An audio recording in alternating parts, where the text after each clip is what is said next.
بسم اللہ الرحمن الرحیم۔ ایک نیک بخت خاتون کا سبق آموز قصہ۔ میں ایک جاننے والے کے گھر گیا تو وہاں ایک بڑا سبق آموز قصہ رونما ہوا۔ میں ان کے ڈرائنگ روم میں جا کر بیٹھا تو کچن ڈرائنگ روم کے ساتھ اٹیچ تھا، جس کی وجہ سے کچن میں ہونے والی گفتگو کو تھوڑا غور کرنے سے سنا جا سکتا تھا۔ دو خواتین گفتگو کر رہی تھیں، جس سے مجھے اندازہ ہوا کہ یہ دونوں اسی گھر کی دلہنیں ہیں۔ ان دونوں کی گفتگو نے مجھے ایک بڑا سبق سکھایا۔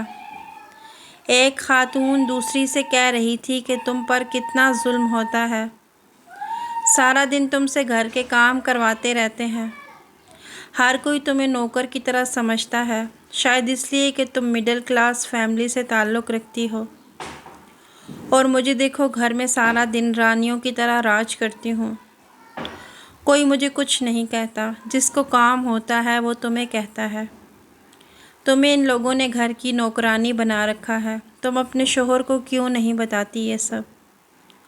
دوسری خاتون نے انتہائی خوبصورت جواب دیا۔ اس نے کہا، مجھے اس بات پر فخر ہے کہ گھر کے افراد ہر کام کے لیے میرا انتخاب کرتے ہیں، کیونکہ مجھے ان کے کام کرنے سے خوشی محسوس ہوتی ہے، اور جب میں اس گھر کے کاموں کو اپنا سمجھ کر کرتی ہوں تو مجھے تھکن محسوس نہیں ہوتی، اور جب میرا شوہر گھر آتا ہے تو وہ گھر کے ہر فرد سے میرے لیے تعریفی کلمات سنتا ہے تو مجھ سے خوش ہو جاتا ہے، اور میرے شوہر کے چہرے پر آنے والی وہ خوشی میرے دن بھر کی تھکن کو پل بھر میں ختم کر دیتی ہے۔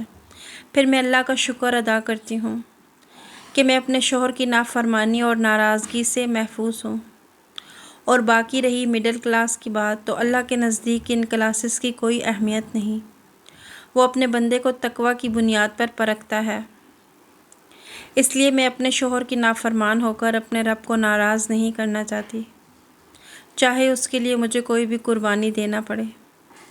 اس نیک بخت خاتون کی باتیں سنی تو یقین ہو گیا کہ لازماً اس خاتون کی تربیت کے پیچھے کسی عظیم خاتون کا ہاتھ ہے، جس نے اپنی بیٹی کو ایسے اعلیٰ اخلاق سے مزین کیا ہے۔